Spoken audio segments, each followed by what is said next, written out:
Welcome back to Core Digest. Once again, Nigeria is on the global scene for the wrong reason, where 80 persons involved in a high-profile internet fraud has been arrested by the Federal Bureau of Investigation in the United States Department of Security, and about 77 of these persons are Nigerians. Today, that's what we're going to be looking at in side by side with Mr. President's promise of providing 100 million jobs for Nigerians. I have in the studio with me Jide Ologun. Is a legal practitioner. Good morning, Mr. Jide. Good morning. How was your weekend? Fantastic. Okay, fantastic. I'm sure you heard the news. Oh, mine was good. You heard the news about Nigeria in the limelight again. That didn't affect your weekend in any way? Not at all.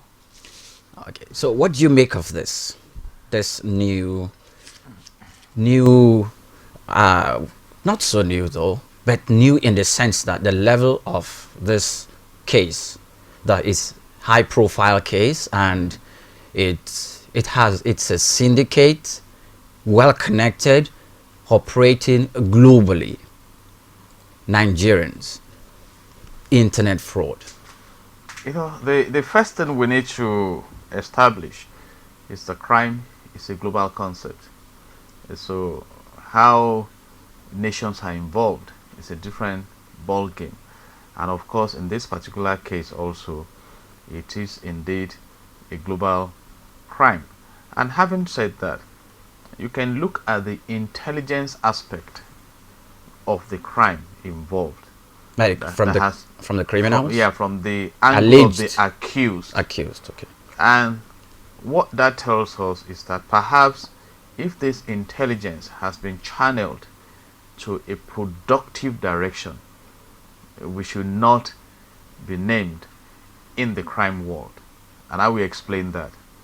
You see, if we have made available platforms to assimilate such level of intelligence in the area of employment, engagement, innovations in the positive light, maybe we won't have our citizens going into that. But that is not to make an excuse for crime.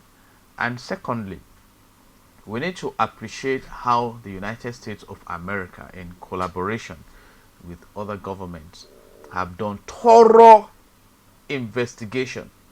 I think it all started around 2016.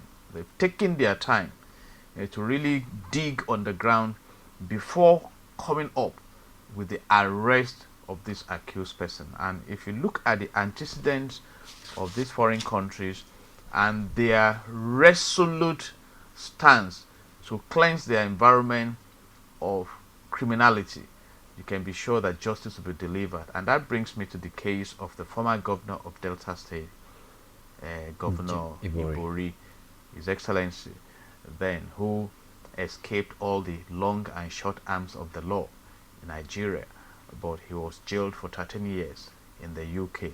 And there was also an attempt by some well-meaning Nigerians who wanted to support him. They mobilized, went to court in the UK to address the court that he did well in his state. He built Olympic-size stadium, on and on. And the judge said that it was not the business of the judge to evaluate his performance in office, but to jail him for specific crime. You see, so when you benchmark our own criminal justice system in Nigeria with what obtains out there, you will see a wide gap.